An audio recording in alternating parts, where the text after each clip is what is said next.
Yeah, I mean, early in the week, you sort of get angry after the game. I think the players, coaches, everyone. Then by Monday, you've got to come in and analyse and work out, what goes wrong. So some pretty simple messages, from a team point of view. Obviously, then there's each individual that you need to address, in terms of their own performances. So, it ultimately probably follows a similar path, win, lose or draw, but certainly there's a bit more anger early in the week when your team loses. Have you put it on the players to respond? Oh, look, I think they understand. I mean, what we saw last weekend was not unique to us. Every team that doesn't really come and play, really hard, tough footy got beaten. It was a tough round for the tipsters last weekend, that's for sure. And we still, I think we've got 10 players under 50 games or thereabouts. So we're more educational based, and we've got to give them solutions, and we've got to, whereas I think more experienced teams, I suspect Scotty down at Geelong is talking differently to his team than I am to my team. But ultimately, footy can be a pretty simple game. If you don't get numbers to the contest and be really hard and make your tackles and all those sorts of things, your game can fall apart pretty quickly. You talked about the players getting ahead of themselves. In the review, did any of them come up and say, yeah, maybe we did? Look, a couple are really honest. I think dissecting the game straight afterwards, it's pretty hard as a coach because, I think maybe Duck mentioned about players with big heads. Look, that's possible. I mean, you just don't know. I don't know if it's big heads, but it's sort of like, we're playing Essendon this week and everyone's talked down Essendon. I think there's a couple of them. A couple were pretty honest, saying, look, probably didn't, take my opponents as seriously this week, which is great because when they identify that, I think I mentioned a couple of players were tired, which, we've sort of addressed that with Angus Brayshaw this week, and they were more the younger guys. I think with Angus, we made a decision to play him, which was the wrong decision. So once again, straight after the game, it's hard to know which players you're ultimately referring to, other than trying to work out, straight away why the result is what it is. And then, as I said earlier in the week, you look at the tape again, you talk to players, and you've got a much better understanding of what went on. Is there something you want to, talk to them about now going into games favourite? Because it'll come up more and more as they develop.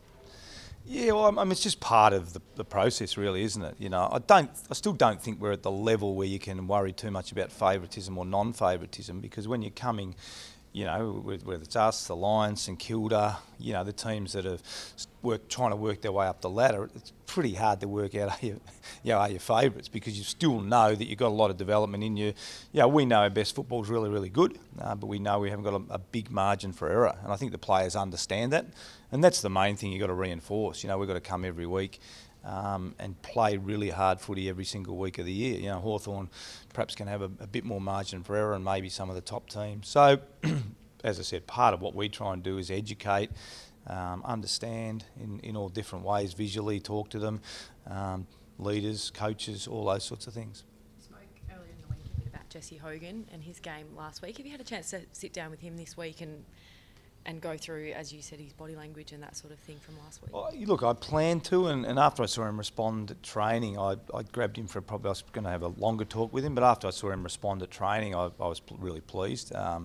Obviously, a lot of commentary early in the week, and I think he responded to that, but more individually, I think he understands that, and I think he sort of said it wasn't really directed at his teammates, but it appears that way, when it happens in real time.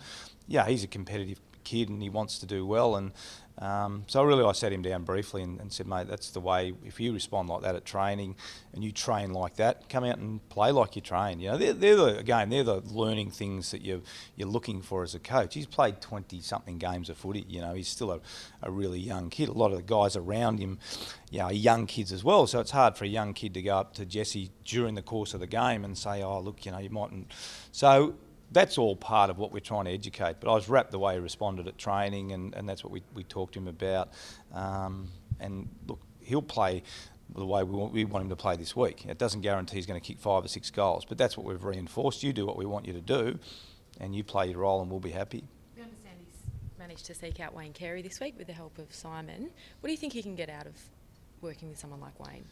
Yeah, look, I think there's a lot of connections in footy, and you're trying to use all those contacts. Simon and Wayne played together. I've had a chat to Wayne a couple of times. Look, I think Wayne was in a similar position when he came in as a young player, and and I think I mentioned after the game, probably early in the week, key position players are very, very different. You know, if you're an Angus Brayshaw or a Petrack or a Clayton Oliver, you know, you've been able to win your own ball at junior level, and you're generally around the contest and you can impact the contest. So whilst the jump is still pretty big to senior footy, you're still doing the same things. Whereas Jesse's coming in, he's got a ruckman now dropping back on him, he's occasionally double teamed, things like that. So from an educational point of view, his education is not more important, but there's a lot more to learn for him than perhaps there is a Clayton Oliver or an Angus Brayshaw. So look, if you can tap into external resources, I'm certainly all for it as a coach. Been through that pattern before, though, encouraging win followed by disappointing loss. Were you tempted to shake things up around the club this year? Oh, look, we've made some changes and we've had to. I think again, part of our evolution is we're probably less patient now at selection, and the players understand that. You know, whereas perhaps before, one bad performance wasn't enough to get you out of the team. You know, we've made some changes, and we think some significant changes based on our seconds playing well and our seniors not going so well. So I think the margin for error is far less than what it has been, and I think the players understand that. You know, and we'll continue to make changes and we'll continue to educate and try and pick the right team every week. Is Cole coming out a bit of a statement, member of your leadership group? Well, yeah, look, Cole was terrific when I spoke to him about it yesterday. He understands that last week was unacceptable and probably his form's just started to dip. And often you're juggling. Do you keep them going at seniors or do you send them back? And Cole was terrific. I think he needs to go back. He needs to just find a bit of confidence. We see him as a really important player, as he has been for this footy club for a number of years.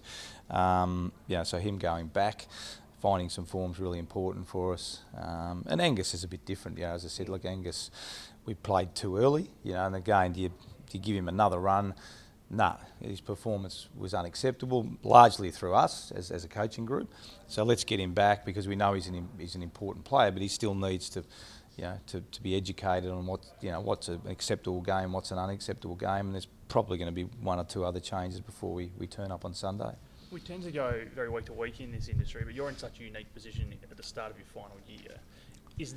Have you got this club to a point where you believe that it's on par with your expectations as you kind of set about this kind of project for yourself? Are you above or below the line that you kind of set to? Yeah, look, it's a good question because I think you're continually referencing other people, and I don't think too much about it. We get on a weekly cycle as well because once the season starts, you're playing this team and then next week you're playing that team. But look, I think, we still have to remind ourselves we are an educational-based coaching group. We're not in a position that perhaps, even though Sydney's brought in a lot of young players, they're ultimately driven by that core group of senior players. Hawthorn can play like they did last week with a few young players coming in because ultimately their senior group, an experienced group that has been through finals and grand finals and premierships and all those sorts of things drive their standards. So, look, I think that's more from our point of view, that as long as we stay on an educational phase and we internally we get frustrated, don't get me wrong, but the frustration can only last for 24 hours, and then you've got to get back on that educational phase. So look, I'm really pleased where the club's at because I'm pleased that the coaching group we've put together is a very, very, very good coaching group.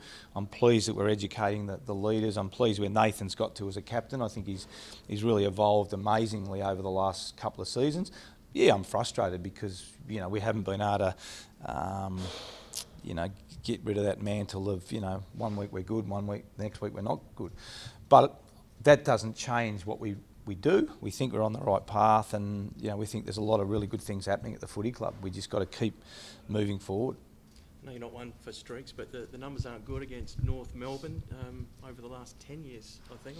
Does that make this a bit of a chance to make a bit of a statement from your guys this year? Oh, look, we've sort of faced a lot of sort of negative streaks, I guess, in a sense. First rounds, Etihad Stadium, a lot of teams we haven't beaten. I think Collingwood last year, Geelong at Geelong, all those sorts of things. But that's, where we've come from that phase of our development. Obviously, we've lost a lot of games. So, look, what I'm looking for is the improvement on a weekly basis. We felt round one we played some good footy without great. We looked to improve last week. We weren't able to improve on our round one performance. We have to improve on our round two performance significantly to give ourselves any chance against the Kangas because they're they're probably a top 4, definitely top 8 team. So, and Scotty's certainly looking at that other end of, how do we win a premiership, and how do we bring that to the sort of North Melbourne faithful. So, we know it's going to be tough. But look, I'm confident if we bring our best footy, it's going to be really, really good. Brought Lyndon Dunn into the 25-man squad. Is there a certain starter with the height that they've got in their forward line? Yeah, look, it's pretty much Garland out for Dunn, and I think Dunny sort of probably typifies the footy club at the moment. Look, he's a little bit underdone, went back, worked really hard, great attitude, past vice-captain, leader of the footy club, didn't drop his bundle, played some good footy and really forced his way back in the team, so I'm really pleased that he's been able to do that, and we think he's a quality player that comes in now fit and in form, which is important for us. Do you think the Roos offer a really good challenge for you this week because they're so focused on contested footy?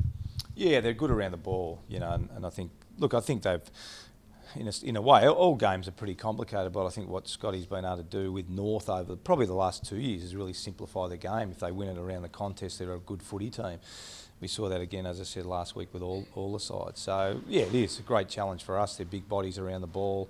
Zeeble, Cunnington, Swallow, they're experienced. So for our team, it's a terrific challenge. And, if we can't match them in that area, well, we're no chance to win. So for our guys, we'll really simplify it back to that phase of the contest.